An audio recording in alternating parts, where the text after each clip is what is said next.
देखिए latest episodes बिल्कुल ad free. मैं इस घर की बड़ी बहू हूँ। मेरी सासू माँ मेरे हाथों में चाबियां सौंप कर गई। इस घर के लिए मैंने क्या कुछ नहीं किया, बस यही घर संभालती रही, किंतु तब भी मुझे कोई सम्मान नहीं मिला।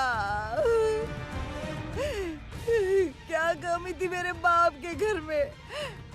बड़ा सा व्यापार था, दास दासी थे, किसी भी चीज की कमी नहीं थी, किंतु कभी भी मैंने ससुराल की बात नहीं बताई, उन्हें नहीं बताई। अरे, और छोटी बहू से ये सुनने को मिल रहा है। इससे तो मेरा मर जाना ही अच्छा होता। मैं मर जाती तो अच्छा होता।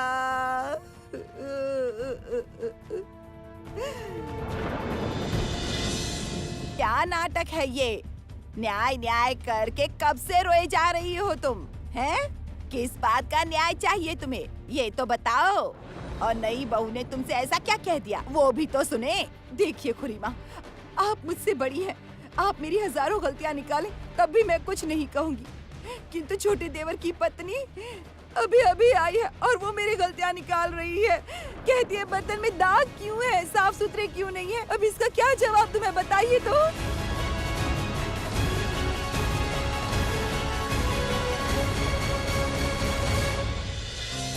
मैं देखना चाहती हूँ तिलोत्तमा कि कैसे अपनी बुद्धि से तुम परिस्थिति का सामना करती हो। तुम मेरी भक्त हो तिलोत्तमा, ये स्मरण रखो। ऐसे ही संसार में शांति बनाकर तुम्हें श्री उत्पन्न करनी होगी। ये बात तुमने कही क्या बिटिया?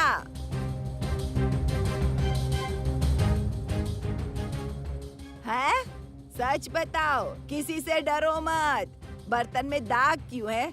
क्या ऐसा सवाल पूछा तुमने अपनी जेठानी से?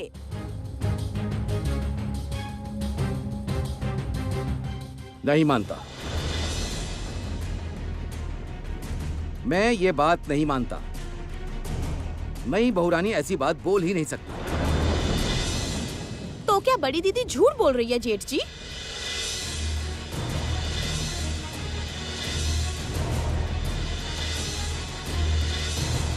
बाप रे, अचानक ये मंजली को क्या हो गया जो मेरी तरफदारी कर रही है? बोलो बिटिया, इस तरह से चुपचाप खड़ी मत रहो, बोलो।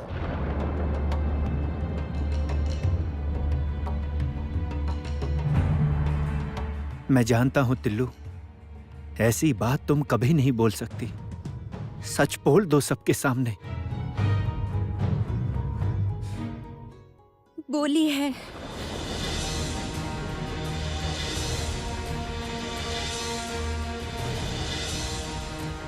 बड़ी दीदी बिल्कुल सही कह रही हैं।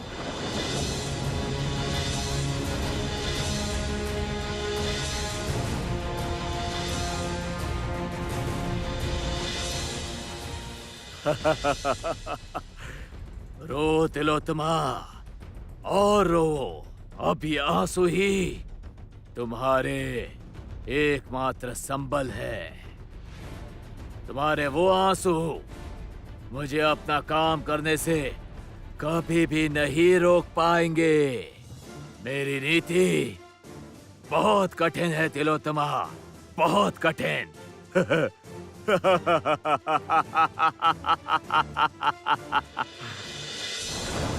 तिलोत्तमा, कई बार गृह की शांति के लिए ना किया दोष भी मान लेना पड़ता है। इसमें कोई लज्जा नहीं है। तुमने बिल्कुल उचित किया है। ये क्या हुआ? छोटी बहू ने तो मुझसे ऐसा नहीं बोला था, तो उसने सारा दोष अपने ऊपर क्यों ले लिया?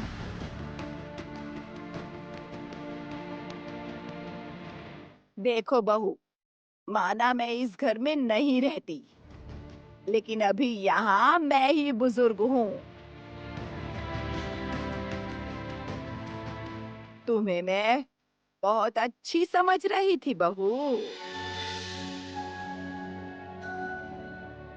मैंने सोचा था इतने दिनों के बाद मेरी बड़ी जेठानी के घर में कोई लक्ष्मी आई है।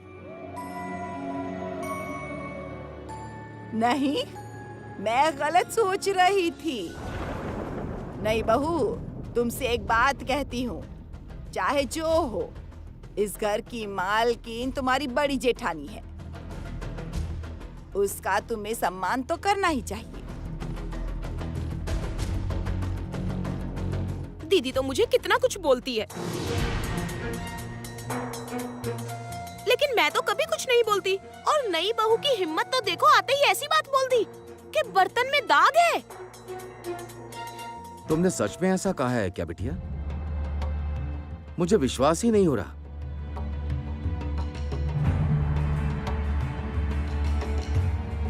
तुम भय के कारण तो हाँ नहीं कह रही हो।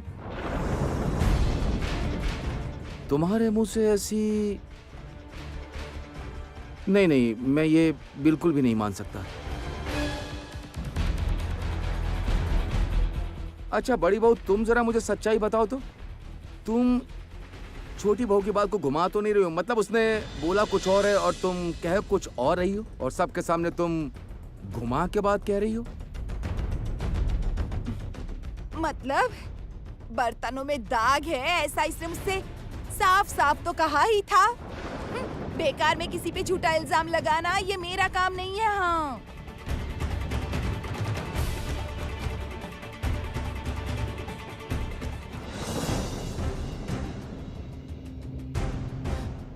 मुझसे भूल हो गई है बड़ी दीदी।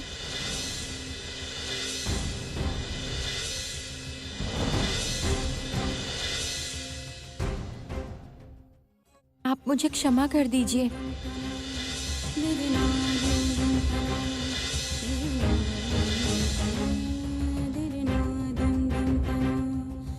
मैं अब आपके सामने कभी कुछ नहीं बोलूंगी।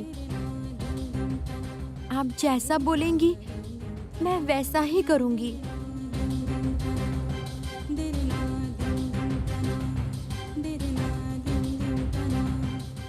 सुनो सब लोग, मैं हीरा चुनते वक्त भूल नहीं करता। एक छोटी सी लड़की सामान्य भूल के कारण भी तुमसे पैर पकड़ के क्षमा मांग रही है। और तुमने क्या किया? तुम तो उसे रसोई में ही क्षमा कर सकती थी ना।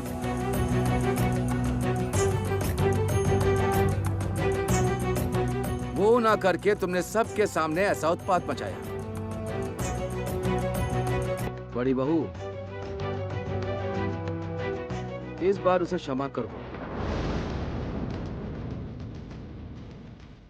जाओ, बहू भात की तैयारी शुरू करो।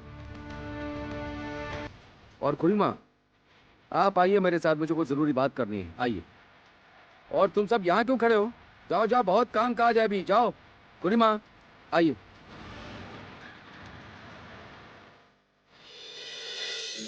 अब ऐसे ही अपने स्वभाव से अपने दुर्भाग्य को सौभाग्य में परिवर्तित करना तिलोत्तमा। आज मैं बहुत प्रसन्न हुई हूँ। ये तुम्हारी हार नहीं, ये तुम्हारी जीत है। ठीक है, अब बस करो ये सारा नाटक। ये सब मुझे पसंद नहीं है। जल्दी उठो और रसोई घर में जाओ। जाओ।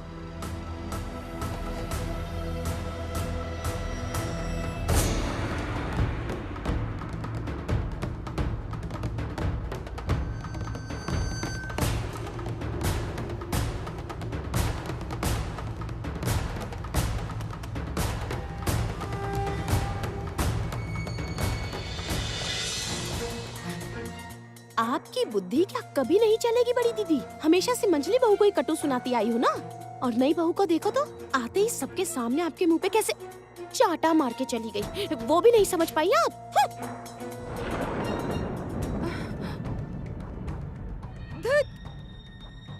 अच्छा नहीं लगता। मेरी किस्मत ही फूटी है। एक बहू इतनी बड़ी शैतान है और दूसरी मीठी छुरी।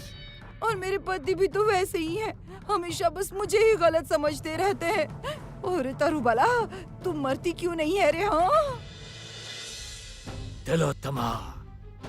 तिलोत्तमा के इस सौभाग्य की उत्पत्ति श्री लक्ष्मी के दिए हुए उस सौभाग्य चिन्ह के कारण है जो तिलोत्तमा ने अपने गले में पहना है। अब वो सौभाग्य चिन्ह मुझे नष्ट करना ही होगा, किंतु कैसे? उस सौभाग्य चिन्ह की शक्ति इतनी प्रबल है कि मेरी दृष्टि उसे कदापि नष्ट नहीं कर पाएगी। नहीं नहीं नहीं नहीं नहीं नहीं नहीं नहीं, मुझे कोई तो उपाय निकालना ही होगा।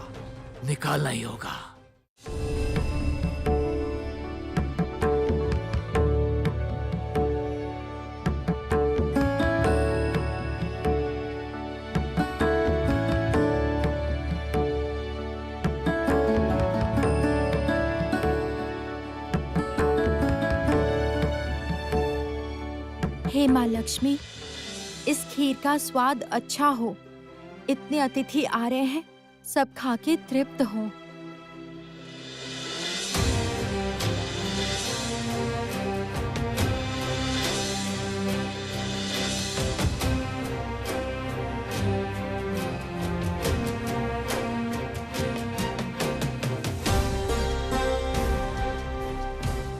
अरे ओ नई बहू, अभी तक खाना बना नहीं क्या?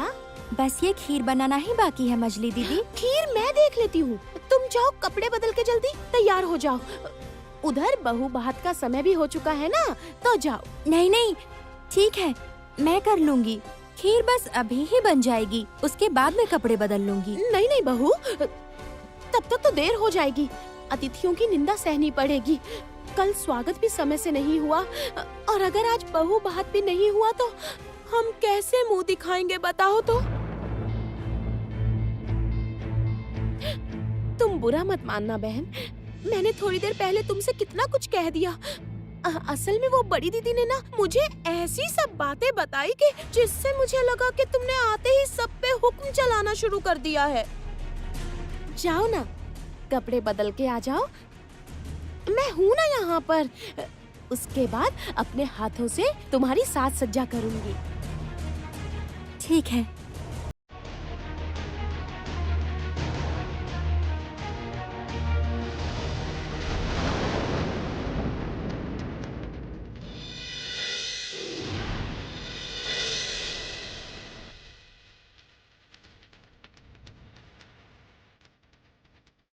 बहुत बड़ा प्रलय आने जा रहा है तिलोत्तमा, सावधान।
बस मेरा काम खत्म।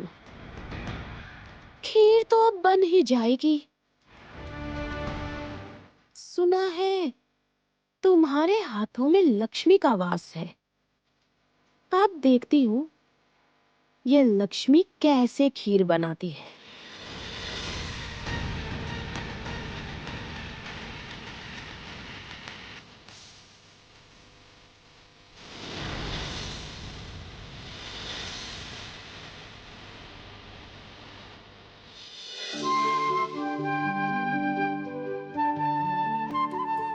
माँ, आप मुझे आशीर्वाद दीजिए माँ। चाहे जितनी विपदा आए, मैं सदैव इस घर की रक्षा कर पाऊं। आप सबको सुखी रखिए माँ। मुझे आशीर्वाद दीजिए ताकि मैं अपने कर्तव्य का पालन कर सकूं।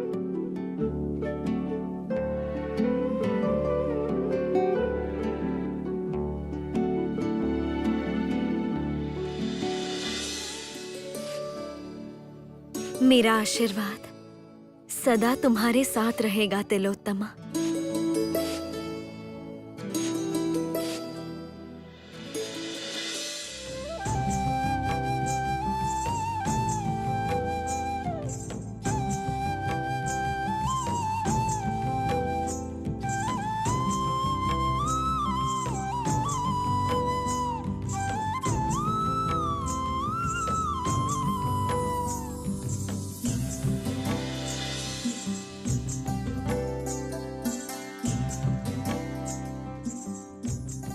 आज तो काल रात्रि नहीं है,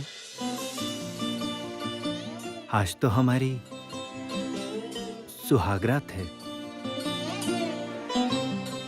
आज ऐसे मुंह क्यों ढक रही हो तुम?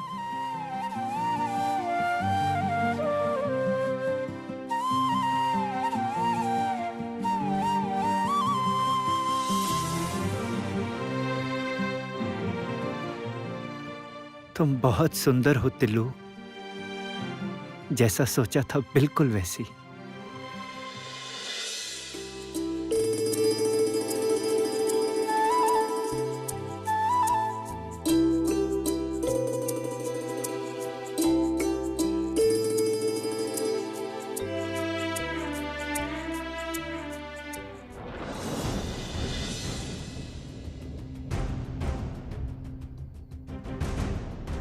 ये क्या? मछली दीदी कहाँ गई? और खीर? हे माँ, खीर जल तो नहीं गई?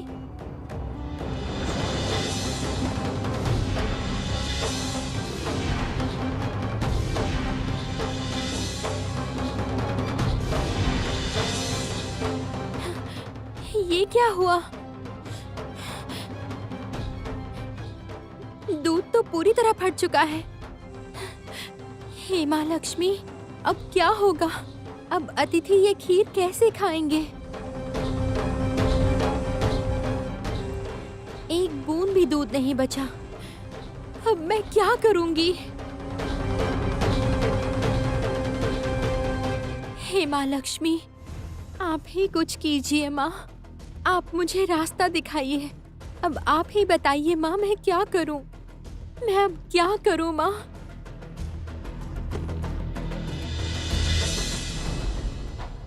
ये लड़की तो बहुत ही चालाक है।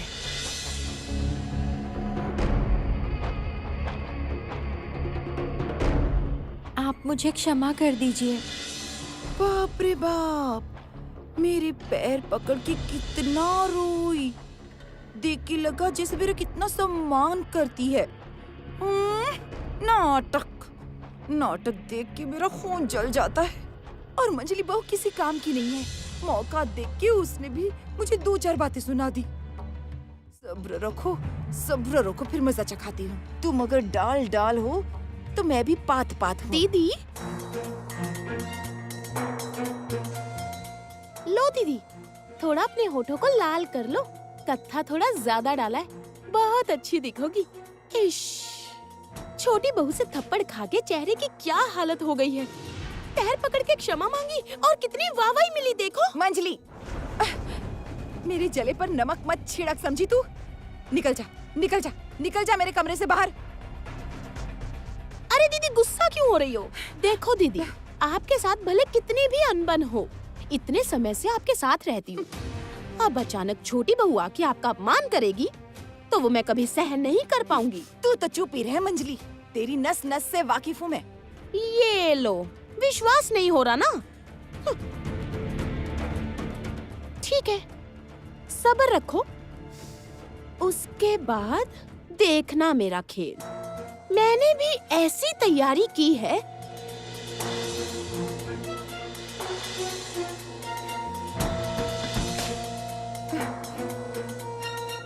तैयारी? कैसी तैयारी की है तूने? छोड़ो ना, आप तो अब भी मुझे दुश्मन ही समझती हो। ओ मंजली, बता ना क्या किया है, कैसी तैयारी, बोल ना। आप बस देखती जाओ दीदी, आज सबके सामने उस लड़की को कितने तमाचे पड़ेंगे। घर की लक्ष्मी, ये घर की लक्ष्मी अगर आज ही विदा ना हुई ना तो देख लेना आप भी। अब ये बात उससे समझ आएगी कि जैसी करनी वैसी भरनी।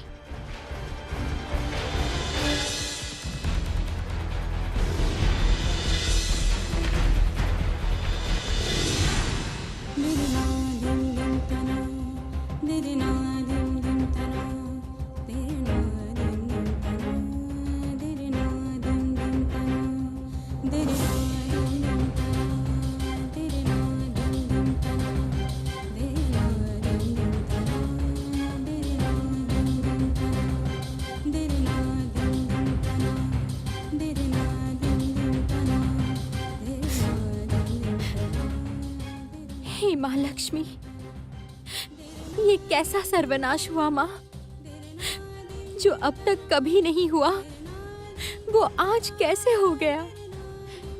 ये फटी हुई खीर अब मैं कैसे किसी को खिला पाऊंगी माँ। नहीं बहू, ओ नहीं बहू, अब बाहर आ जाओ, बहू भात का समय निकल रहा है, आजा। और कुछ मत बनाओ, बहुत हो गया, अब बाहर आ जाओ जल्दी से। अब मैं क्या करूंगी, कैसे संभालूंगी?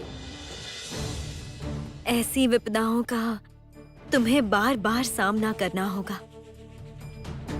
जब तक शनि देव की दृष्टि तुम पे है, ऐसे ही संकटों का सामना करना होगा तुम्हें। किंतु तुम भयभीत मत होना, जिसने तुम्हें सौभाग्य दान किया है वही तुम्हारी रक्षा करेगी।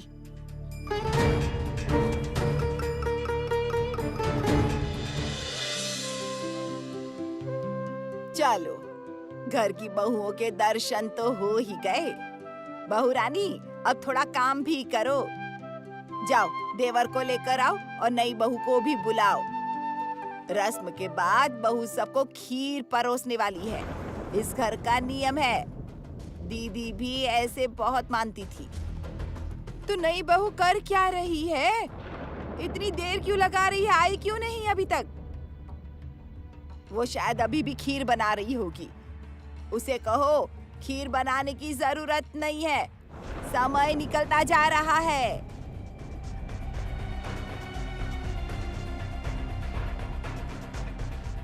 आज इस अनुष्ठान के होने के बाद ही हम छोटी बहू का घर की लक्ष्मी के रूप में स्वागत करेंगे।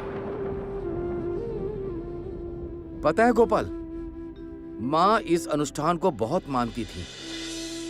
कहती थी इस अनुष्ठान से ही घर की लक्ष्मी को चिरकाल के लिए अपनाया जाता है। देखना गोपाल, हमारी छोटी बहू रानी का कोई अपमान ना हो।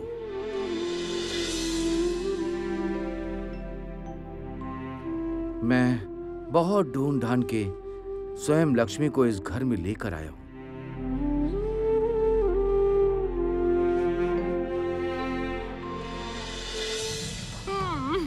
दिखावा देखकर खून जल रहा है मेरा।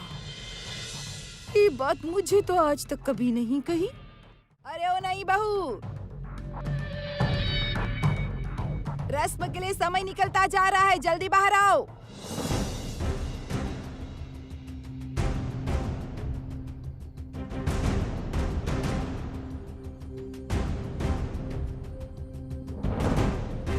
माँ, मैं आप पर सब कुछ छोड़ रही हूँ माँ।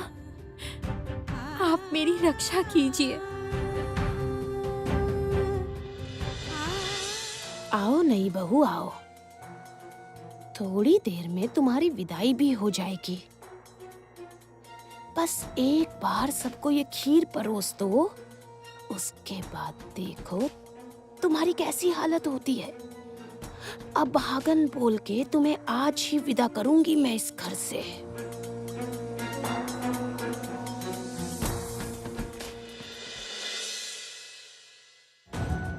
नहीं नहीं माता, इसके बाद तिलोत्तमा पर कैसी लांछन लगेगी ये सोचकर मैं विचलित हो रहा हूँ माता। आप ही कुछ कीजिए माता। मैं तो निरुपाय हूँ देवर्षि। तिलोत्तमा को अपने कर्मों का फल भोगना ही होगा। मैं केवल उसे लड़ने की शक्ति ही दे सकती हूँ। तिलोत्तमा क्या पिछले जन्म का ही फल भोगती रहेगी? इस जन्म में उसने इतने सुकर्म किए हैं, उनका कोई फल नहीं मिलेगा उसे?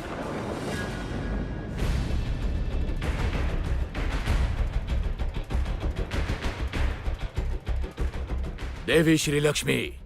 शनिदेव, आप स्वयं यहाँ?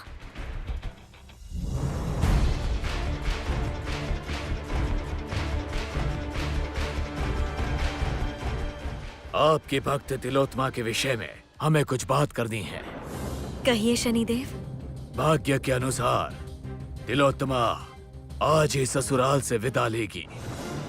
अभी उसके भाग्य में ससुराल का सुख नहीं है, किंतु आप निरंतर ही उसकी रक्षा कर रही हैं। हमारे कार्य में विघ्न उत्पन्न कर रही हैं आप। हम चाहते हैं कि अब से आप उसकी सहायता ना करें।